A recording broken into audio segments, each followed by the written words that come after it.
So I spent 3 years querying agents, and my manuscript, A Murder Most Foul, still same title back then as it is now, had 197 rejections before my literary agent, Lindsay Guzzardo, signed me. And it released on September 9th from Crooked Lane Books. Welcome to the Write It Scared podcast. I'm your host, Stacey Fraser, a formerly repressed creative soul turned fiction writer, story editor, and author accelerator certified fiction book coach. At Write It Scared, we tell the truth about why writing a novel is so hard by acknowledging that most writers grapple with two stories: the one they want to put on the page to the best of their ability, and the often subconscious internal story that prevents them from doing it. This show is designed to help you identify and rewrite the internal narrative holding you back while you discover and write the story you want to tell and learn all the tools to help you do that successfully. Join me each week for a new episode where we'll talk about writing to deepen our understanding of the craft and of ourselves as writers. Writing a novel is an inside job that we do not do alone. Welcome to Write It Scared. I'm glad you're here. Let's dive in. Hey, writer. Welcome back to the Write It Scared podcast. I'm your host, Stacey, and today is a guest episode. If you're a writer who intends to enter the query waters or is already in them, this episode is going to help arm you with the mindset and resilience that you need to keep going despite rejection, because unfortunately, it's likely going to happen.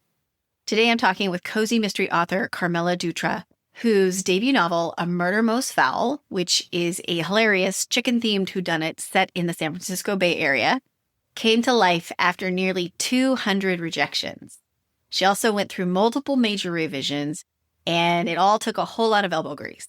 And now book 2 in the series, which is titled Hot Wings and Homicide, is slotted for publication later in 2026. Carmela shares some of the query mistakes that she made and how she handled brutal agent feedback, as well as how she set boundaries to protect her mindset while she was submitting, and what it took to finally find the right agent. Carmela shares her query tips on her Substack, and I will make sure to include a link to that resource in the show notes. So if you are in the middle of querying and you're staring at a bunch of rejections, or you're in the middle of revision and you are doubting yourself, this conversation is going to remind you that although it's not glamorous, resilience with a sprinkle of humor is the way to get where you want to go. Let me give you Carmela's bio and then we'll jump into the interview. Carmela Dutra is a writer from the Bay Area who loves food trucks, family, and cozy mysteries. Her debut novel, A Murder Most Foul, has been praised by the Kirkus Review for its serious set of crimes leavened by plenty of amusing moments, and described as the perfect escapist read brimming with banter and an extra helping of fun by New York Times bestselling author Ellery Adams. Carmela has also been featured in Crime Reads magazine. She is a lover of humor, quirky characters, and all things geeky. She lives with her husband and 2 dinosaur-obsessed sons, drawing inspiration from rainy afternoons, bustling farmers markets, and the unexpected moments that make life memorable. Hey, Carmela, thank you so much for coming on to the Write It Scared podcast. I'm so excited to have you here and talk about your debut cozy mystery novel, A Murder Most Foul, which sounds just fun and delicious. And if anybody would have been around about 10 minutes ago, Carmela surprised me by showing up on the video with this amazing chicken costume that we laughed about for a really long time. It was hilarious. Hilarious. So thank you again for coming on the podcast. How are you doing today? Thank you so much, Stacey, for having me. I'm really excited. I think that chicken head probably tells you all you need to know about me. I don't take myself too seriously. I have fun as I go about it. You are not the first podcast host to have me on the show where I've dressed up as a chicken once, but I stayed in chicken costume the entire time, just not that particular head, with Bookish Flights, and that was also a lot of fun. So are you telling me you shorted me? No, you got the real deal because you got the full head. She just got a onesie. So yes. So that was a chicken onesie. You got the real McCoy of me wearing a big old latex rooster head that is really suffocating and I can't breathe. But it was definitely worth it to see your reaction. I love it. I love it. We're definitely going to have to share that. I'm going to go back through and I'm going to screenshot that. Okay, we're going to talk about your debut novel. But before we do that, just would love for you to share with our listeners What drew you to writing fiction? Just a bit about your writer's journey. So I first started off with children's literature.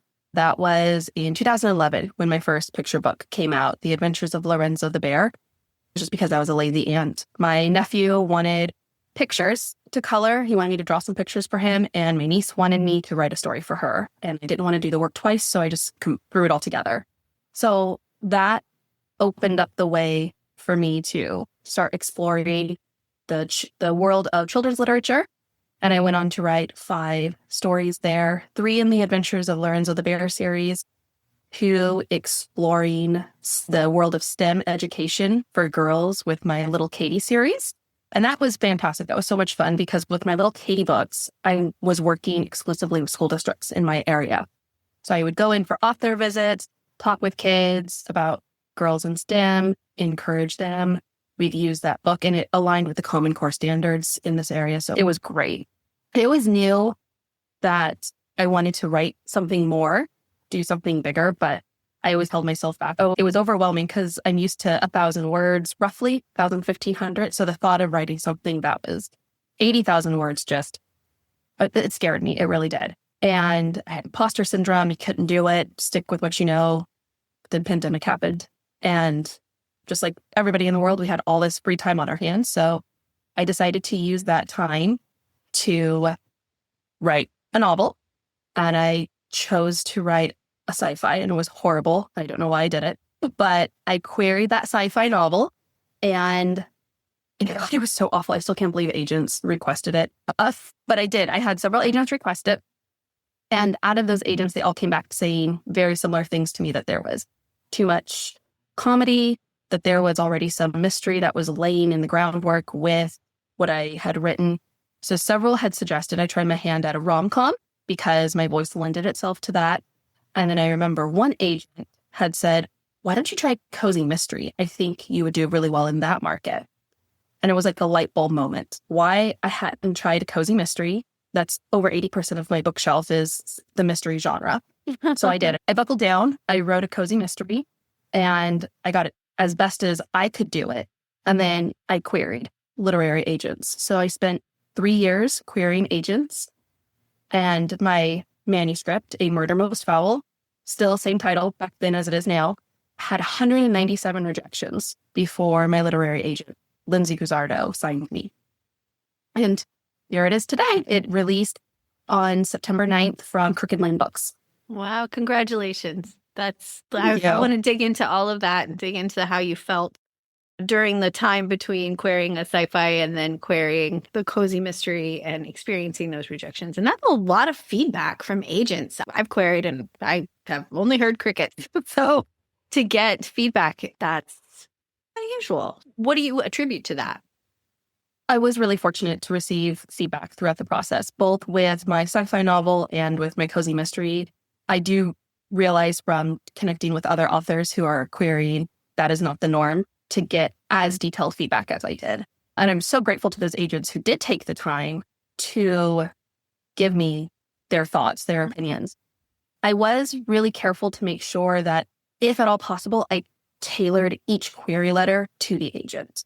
I did my research. I made sure that I pulled something personal about them that I found online, whether that be we had the same connection in hobbies, cats, other titles that they had worked on, why I appreciated their vision. So I would use that in my query letter, which I do think helped with some of the feedback that I had received. Doesn't it make you feel a bit like a stalker? Yeah, I did. I totally did. Me too. Me too. I'm like, oh my gosh. But I get where you're coming from. And were these cold queries or live pitches for the most part? All cold queries. I never did a live pitch. I never quite figured out how to do that. I know that there were conferences that you could join, but I also had 2 small kids at that time when I was querying, and I couldn't figure out, like, how am I going to be able to juggle doing a live pitch on Zoom with a toddler? And I think my oldest was like 4 or something at the time. I'm like, I'm not going to be able to do that. So I just did cold queries. Excuse me for this Zoom bomb, who is my 6-year-old. Yeah. I know. Yeah, totally. I totally get that. Okay, let's talk about the book, A Murder Most Foul. So what's it about and who will it appeal to? Ideally, it'll appeal to fans who love Joanne Fluke, Lucy Burdett, There's also a lot of comedy in the book. So if you like the Finley Donovan series by El Cosmino, that's right up your alley too. The Stephanie Plum series by Jenny Ivanovich. So it's about a set of fraternal twins who run a chicken-themed food truck called Clucking Good. They inherited it from their late Aunt Dolly, who passed away, and they enter a food truck challenge. So if you ever think of whatever your favorite cooking show is, for me, I comp it as the Great Food Truck Race meets Only Murders in the Building. So it's your favorite food. So that's the best way. If you're familiar with those two, then you get the full sense of this book. There's so much comedy. There's so much antics. My main character, Beth, has no reason, like most sleuths, to be trying to solve the murder, but she is a true crime buff and is convinced something is going on, and she's going to solve the case no matter how she has to do it. She's the older twin by 2 minutes, but she was born on leap day and her parents never changed it. So she's legally 7 years younger than her brother, which I thought was great at the time. But now I'm like, oh my God, I have to do so much math with each book to me. And I'm like, I hate this. I'm like, why did I do that to myself? But it does work. Thankfully, my husband does all the math for me to make sure and keep on track. Okay, so there's these two sisters. They inherit a food truck, and there's a competition and a murder. Yeah, it's a paternal brother and sister. So it's Beth and Seth. Beth and Seth, and Beth's best friend Riley, and she's the one who wears the chicken suit. The chicken suit. And so she's actually modeled after my best friend, who I do make wear chicken suit at my book signings, and I have video proof of it. So anybody can go onto my socials, watch those videos as she's walking around the store in a giant inflatable chicken suit. I am giving your best friend a gold star right now. That is what secretly loves it. She secretly loves it. I don't know if you and I should get in the same room together. I'm worried about the out. Are you second guessing us meeting up in the middle? Because we found out that we live only a few hours away from each other. We're like, oh, this could be so much fun. This could be pretty epic. I see shenanigans. Okay, so tell me about the seeds of inspiration for this particular project. It sounds like you definitely got some go-aheads here to consider writing in the cozy mystery space. And then your bookshelf is apparently filled with mystery. So where did the kernels come from for this particular story idea? So the twins, Beth and Seth, are loosely modeled after my grandmother and her identical twin sister. And growing up, they always dressed alike. You couldn't tell them apart. Everything about them was identical. But they were constantly arguing about the most ridiculous things. So this particular story came about because I remember one night I was out on a date with my husband, and my grandma called me to complain about something. I don't even remember what it was. But by the end of our conversation, she felt better and I was laughing hysterically. So I told my husband, and he's like, you should write a book about them. And I'm like, but if I did, they would kill each other.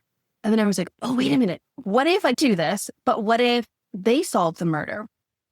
So then we're sitting in the restaurant and I'm like, okay, talk about this with me. What's going to happen? And excuse me. Your family is obsessed with fried chicken. He's like, you should have something chicken related with it. And we were in a chicken restaurant called Plucked. So that's where the chicken idea came from, the twin element.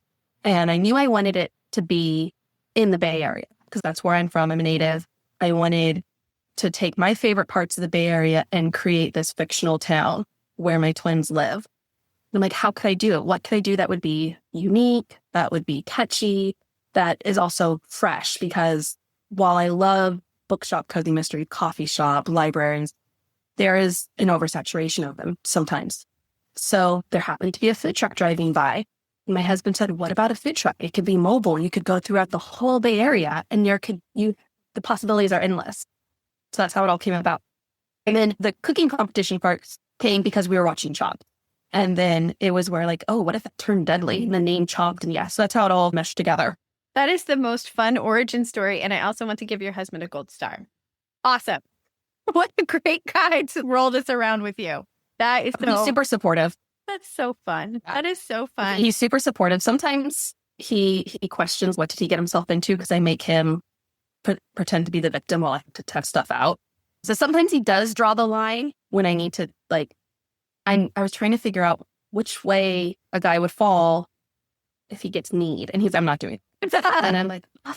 So he does have his boundaries. So what did you find challenging about writing in this genre? Because this was your first time writing mystery. Did you have any Yeah. challenges? Was there anything in particular that made you pull your hair out? Oh, totally. Like most authors, I had a saggy middle and I didn't know how to fix it. I also did not plot this book when I wrote it any of the times really when I went through it. As I was writing it in my mind, I'm like, anybody could be the killer. I'll figure it out when the reader figures it out. So I'm just going to pants my way through it. And why I did that, I don't know, because I always did plot my picture books and I always knew how things were going to go from start to finish. When I look back, I had such a loose vision of how it was going to go, so that there was the very thin plot there. So my biggest thing there was trying to, how am I going to make it better? Because I'm getting all these rejections.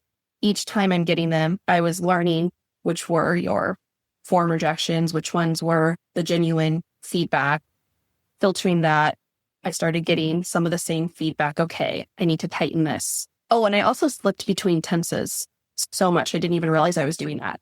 That was a really big thing that a lot of agents pointed out to me is even within the same sentence, I was slipping between my tenses. So I needed to go back and really flag and catch all of that to make sure that which way I was going to go. Am I going to do past or present? So I ended up settling with the present tense, which caused a lot of work to go back and edit all that to make sure that, okay, it's all reading the way it needs to be. Sure.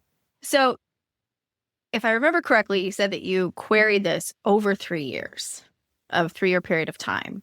And there was like 197 rejections for this particular story. Is that right?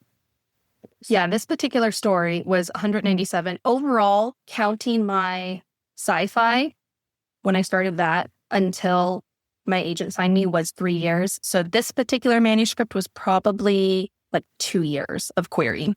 Okay. It sounds, and maybe I'm wrong, and tell me if I am, but it sounds like you queried and then you made adjustments to the manuscript and then you continued. So walk us through the process of revising this book based on feedback that you were getting. I did revise as I went along. I couldn't leave it alone. And I was at the point of, I need to just leave it alone because I'm constantly making changes to it, but I couldn't leave it alone. So I noticed that there was the same consistent feedback. Then that was telling me something, that in the saggy middle was a big feedback that it lost momentum, that I needed to do something there. I needed to tighten it. Thankfully, and again, this is where I realized it's not the norm, but I did have some agents even edit my manuscript up to a certain point. There was one agent who edited the first 2 chapters to show me where it needed to be worked, because I was struggling with my tenses. I was struggling with a few scene developments. So she wanted me to understand her feedback because she gave me an R&R. And then I had a few other agents do that as well. And they gave me R&Rs. They would give me like a chapter or 10 pages worth of edits so I could see what they were trying to explain to me. And then I would go through, I would work on that. I would send it back. And most of them always came back. They all came back as rejections, even with those R&Rs and those 4 requests. Yeah, that's tough. And I think it's amazing that you were able to get the level of feedback and how granular that it actually was to approach an R&R. I think a lot of us, we get ours and there's some wistful direction. And then we have to make a very hard decision as to, are we going to spend the time to rework and revamp this whole thing? And it would be very helpful if we could see more clearly what isn't working. And it's so subjective, really is. Yeah, it is. And I hate to say that because it's such an awful thing to say, but it's true, because you'll get one agent tear it apart, how horrible it was. And then 5 minutes later, I get another agent. Oh my gosh, I'm so excited for this. Please send me the full manuscript. And just filtering all of that out. And it can get really overwhelming and it can take a mental toll on you. Yeah. So tell us about that mental toll, about receiving all these rejections. And I can't imagine like the resiliency and how much you had to dig in and how to keep believing in the project to continue to query it. So what was it like, and where'd you find your bootstraps, and can I get a pair? I handle criticism really well. So that is a strength for me. Sometimes it could also be a negative thing as well. And I know I'm not going to be everyone's cup of tea, take me or leave me. That's just how my personality is. So for me, I knew it wasn't personal, and I made sure to always tell myself, this is not personal. It's business, it's work. And if they don't fall in love with it, they're not going to be able to sell it. I have to have somebody who's going to be able to truly believe in it, to champion me. And if they don't have those feelings, I don't want to work with them. So I just kept reminding myself, it's business just like everything else. It's not personal against you. And then I also set boundaries for myself. I made sure that I only checked my email between certain periods of time during the week. And I turned off all notifications. So nothing would pop up. There'd be no sounds. There'd be nothing to distract me. And then those set times, I would go and I would look. I would deal with what I needed to deal with. And then I would just keep focusing on other projects, other writing, my life, what have you. I love that. Boundaries are very difficult to set, especially with ourselves. I think they're the hardest to set when it comes to ourselves. Yeah. So was there ever a particular time when you felt like giving up? It was right toward the end, right before my agent offered me representation. By that point, I already had 2 other agents who had expressed interest. One did offer me representation and then ended up ghosting me. Found out later that agent left the business. And there was so many red flags with both of those, 2 of these other agents. But that one in particular had admitted on our Zoom call, they never finished reading my manuscript. But they were offering me representation. I'm like, how can you offer me representation if you haven't finished my manuscript? And when I asked for feedback, okay, what needs to be fixed? Because I knew there was a lot of work that needed to be done. And, oh no, there's not that much. Just go through and give me some more quirk. That's all it needs. And then I ended up getting ghosted. And then there was another agent who was a R&R, left it open-ended. And I thought about it for a long time. Okay, let me reach back out, because not everything of the feedback resonated with me, but some of it did. And I expressed that in the email, that these are the points that I changed. These are the points that I'm keeping, that I'm not going to budge on. Would you be open to looking at it again? So we had great email conversations back and forth. And I've been very transparent about my journey from the beginning, what feedback looks like, what criticism I've been getting. I had an agent tell me to stop pursuing this. I've shared all of that. So I had shared how it can be really difficult when you have one agent tell you why XYZ things don't work and they don't like it. And then you have another agent within 5 minutes tell you, I love it because of ABC things. And the agent didn't like that I shared that and sent me an email about 8 hours later, pulled everything, never wanted to talk with me again, was pulling themselves from all future work that I would ever write because they didn't believe in sharing transparency and in opening up that door to the sharing to help other authors. So at that point, I was really starting to think, I'm really exhausting my options. I don't know if there's going to be anything that's going to work with this book. This might be, I just have to shelve it and come back to it at another time. That might be a project that never goes anywhere. And then it was a week later that my agent offered me representation. I'm so happy for you. Thanks. She is amazing. My agent, Lindsay Guzzardo. For me, my dream agent has always been somebody who would believe in my manuscript, even with all the flaws, and help me to get it to where it needs to be and be that champion. And that was Lindsay. And she was very honest with me. She had told me that it was going to need a lot of work, and we talked about it, and she was ready to do the hard work with me. So after we signed, we spent 9 months completely restructuring my manuscript from start to finish. And the final product is night and day from what she read and saw that glimmer of something in a horrible lump of coal and helped me to turn it into what it is today. Wow.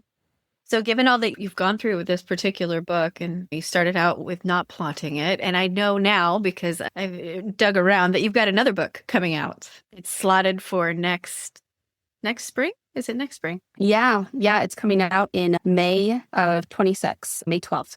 It's Hot Wings and Homicide. And my agent picks that title, so I absolutely love it. And it follows up after book 1. So each one can be read as a standalone, but there'll be stuff that ties it together. And that is where my twins go to a food festival in the Bay Area. I don't know. Are you familiar with Foodieland? I think they have that where it travels up to Sacramento in that area. I don't know. Okay, so Foodie Land is a real festival that comes to Bay Area every summer. And there's every type of food vendor you can think of is there. They have live entertainment, they have game sections, they have Yeah, I want to go now. arts and craft booths. And so I based book 2 off of that festival. And so in my book, it's called The Flavors of the Bay Food Festival. Nice. So my question is, has anything changed about your writing process since all the things that you've gone through? Learned to plot. My agent is a huge plotter. And so she gave me Cy Fields for screenwriting. And there's a whole section there about plotting and how the elements for writing a screenplay is the same for writing a novel. So she gave me that as homework to read it, to make notes, to go through it and familiarize myself and to learn how to plot. And then I had to prove that I did the work, and I had to provide her with a plot outline for this manuscript. And all of that was before she offered me representation. Wow. So she edited my first 50 pages of my book before she offered representation because she wanted to make sure that we aligned together, that her vision would work for me. And I knew then, I'm like, oh, she was my agent. I've even told, like, you can adopt me. I'm like, I don't care. I'm like, I'll put in the paperwork. I don't care that I'm way past the age. I'm like, just keep me. We work really well together. And I think she even believes more strongly in this series than I do, which is what I needed. That's what all authors need, is that champion who truly believes in their writing. So I'm really fortunate to have found her. I love that. I love that. I'm so happy for you. That's amazing. And your books just sound, no pun intended, but deliciously witty. And I just feel like a lightness and an effervescence about them. So I'm excited for them to be out in the world. So when you look back on your writing life, and you mentioned this a little bit about imposter syndrome and trying to wrap your head around writing something that's 80,000 words versus writing something that's 1,500 to 2,000. When you look back, what did self-doubt look like for you early in the novel writing? And what does it look like now that you've come forward and conquered some of the milestones that many of us are facing? It's still very similar. When I was first querying, especially with all the rejections, it was, this is crap. Nobody's going to like this. No agent's going to want this. You literally just wrote a steaming pile of crap and let it go. That was especially in the beginning when I knew that I queried too soon. That was a big hurdle that I had to overcome. As I shot myself in the foot in the beginning because I really struggled with that fear of missing the open window to query agents. And I remember thinking, I was like, okay, a lot of agents take a while to get back to you. So if I just query now, right before they close, I'll have plenty of time to work on my manuscript, get it finished, get it where it needs to be. And then on the off chance they're interested, I'll be ready to go. Don't do that. Take a lesson from me. Don't do that. I had an agent within 24 hours request the full manuscript, and she had just closed. Literally, I had just got it in right as she was closing, and I panicked. And the first thing I did was I Googled, how long do I have before I have to reply and send her the full manuscript? So the general consensus was 2 days. So I had a babysitter. Why did I use that time to go to the movie? That's what I went to the movies, and then I came home, and then I just like dove into it for a day and a half, like around the clock, doing what I could to bring it up to snuff. It wasn't ready. So that was also where a lot of imposter syndrome came in, because that was where I had agents tell me, I don't think this was ready to query yet. But it closed the door because they weren't interested in seeing anything further. And so it was like, you went too fast. You made a mistake. You should just stop. That was a lot in the beginning of what my imposter syndrome looked like then. And so now I still have those moments where nobody's going to like this. Readers are going to think it's crap. Nobody's going to be interested in it. There's too much humor. No one's going to like it. So my friend named my imposter syndrome Peggy. So when I tell her that, I don't know why she picked that name. No offense to anybody listening if your name is Peggy, but that was just a random name she pulled one day. And she's tell Peggy to shut up and tell Peggy to go away. So she'll randomly send me those messages when I'm having problems, and she's like, tell Peggy to shut up and leave you alone. I love that. It's actually that the naming and the putting in the corner technique is something that I do, not always successfully, but also something I tell my clients about. Yeah, I go with Brenda. It's always Brenda for me. No offense. That's not a bad thing. No offense to any Brendas out there, but I have too many friends that named Karen that I love. So I can't use Karen. It's an overused one. Come on, we got to go with something fresh here, right? We're creative people. We can come up with something better. Peggy, Brenda, whatever. Yeah. Thank you for your honesty and your vulnerability about the process and what it felt like to go through that. And I can't imagine like having someone tell you to stop, like that this is not the right lane for you. That was funny. Oh, that's really actually funny. So this particular agent requested my manuscript within 24 hours. And so I sent it. And within 24 hours, I got 3 words, not for me. That was my rejection. All right. A week later, I got another reply from the same agent, 3 paragraphs long, explaining why not only he didn't like it, but why his assistant didn't like it. And just tore it apart horribly. And at the very end, the last things were said, stop pursuing this. And I remember laughing. And my husband said, what are you laughing about? So I read it to him. He's, wow, he seriously has got something up him. And I'm like, you know what? He's still thinking about me a week later. I was living rent-free for a whole week in his head. I'm totally okay with that. And then, of course, my husband being so supportive, can you dedicate book 2 to him? And I didn't. But yeah. And all I could also think too, like, if a different author who is, because writing anything creative is so personal. You're sharing a part of yourself. You're putting it out in the world. And you're hoping that people are going to like it. And it can be very vulnerable. Oftentimes, anybody in the creative industry is sensitive, and there's nothing wrong with that. If someone who is on the more sensitive side received feedback like that, it could have been crushing to the point that they fully give up altogether. I would like to hope that particular agent, that's not their norm, and that I'm the only one who got feedback like that. I don't know. And if I am, I'm happy that it was me, because I can handle feedback like that, because that was their personal opinions. And like I tell my friends, opinions are like armpits. Everyone has them and most of them stink. So you have to filter through what sits well with you and what doesn't. Fair. Any advice for writers who are querying for their first time? Any tips? I know you said number 1, don't query too soon.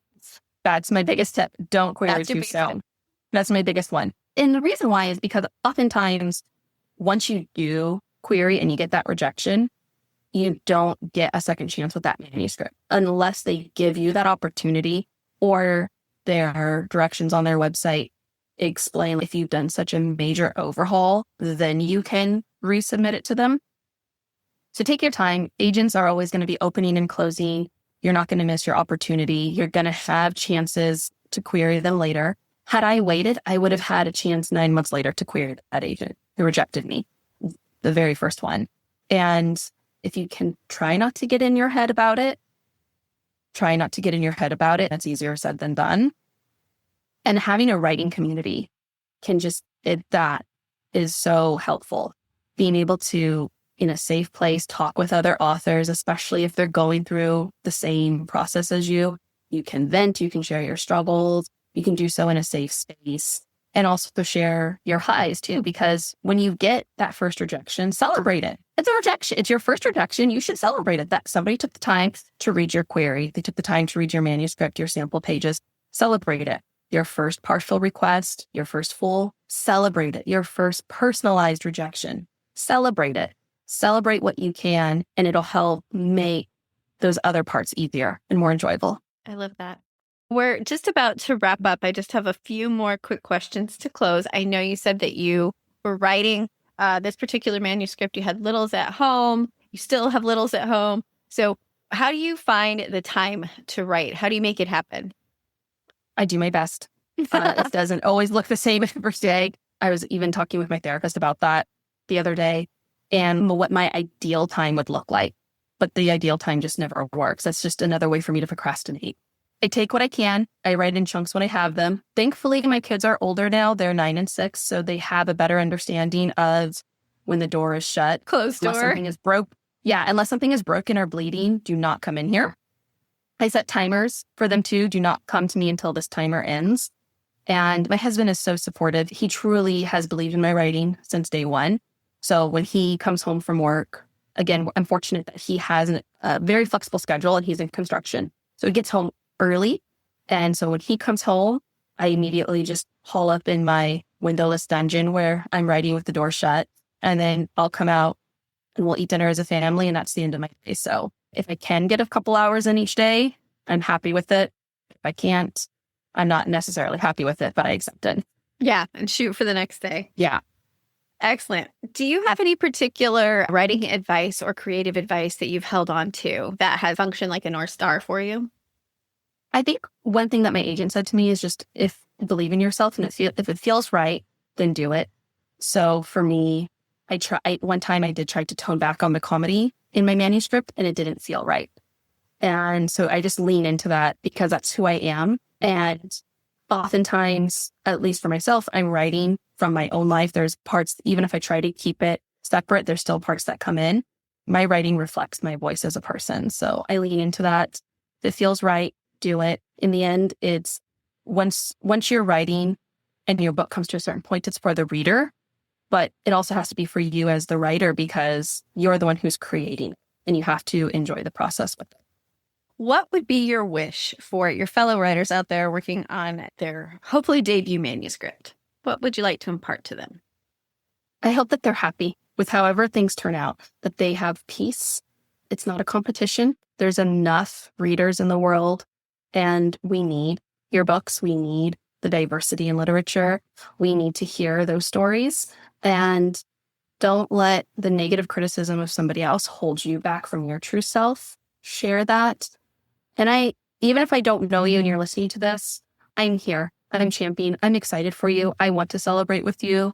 My DMs online are always open. So if you ever want to talk about querying, you want to any of that, I want to support you and I want to share in your excitement and it's a community and to build each other up.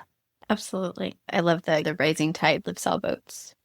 So we're not alone out here. We might feel like it, but we're not. And thank you to writers like yourself who are willing to come on the podcast and share your experience and pay it forward. Pay it forward because I have been helped by so many people.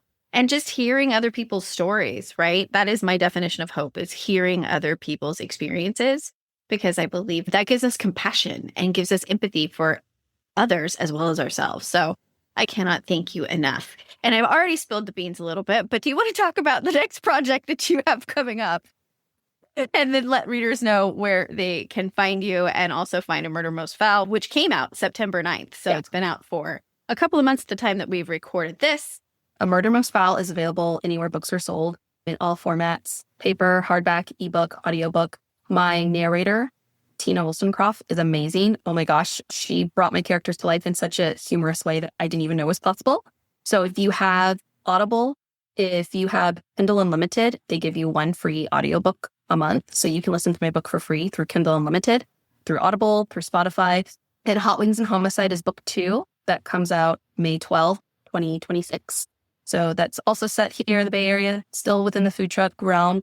Oh, and you're also going to meet a real life chicken in the book. So in book 1, there's the chicken Costco, but in book 2, Beth befriends a chicken who becomes her emotional support chicken. And her twin brother, Seth, is dressed up as a giant cow. So there's a lot of stuff that happens in that book to bring in the comedy. And then in book 2, Beth's ex-boyfriend is a notorious food critic who drops dead at the festival. So suspicion lands not just on her, but on her brother, Seth, as well. So again, stakes are personal for them, just like it was in book 1. And so that's exciting. I do have another project that I'll be turning into my agent soon for a different series. So fingers crossed, we'll see how that one works out too. All right. Where's the best place for listeners to find you? I'm very active on social media, Instagram, author Carmela, Facebook, author Carmela Dutra, Threads, author Carmela, Twitter, I'll always call it Twitter. I'm not as active on there, but I am on there, author Carmela. All my handles are on my website. And on my website, for any authors listening to this, I have a whole series just for you, a blog series called An Author's Guide to Querying, where I share what I learned, what I experienced, the highs, the lows, the negatives. And then that's a 6-part series. I even share parts of my query letter in it. And I just started a new one for authors who have, got their agent, but what does submission look like for you? So I'm going through that series to share my experience with going on submission to editors. That is amazing. And I will put all of those links in the show notes and direct links to the blog guide series too. That's fantastic. Thank you so much for your time today. It was just wonderful to have you. Cannot wait to see more of your work out in the world. Thank you so much, Stacey. Thank you for listening to the Write It Scared podcast. If you enjoyed today's show, please make sure to hit the follow button so you never miss an episode. And please leave a review. Reviews help other writers like you find the voices and messages they need to hear to continue to write their stories. Let's lift each other up. Remember, you can be scared and still be unstoppable. I'll see you next week.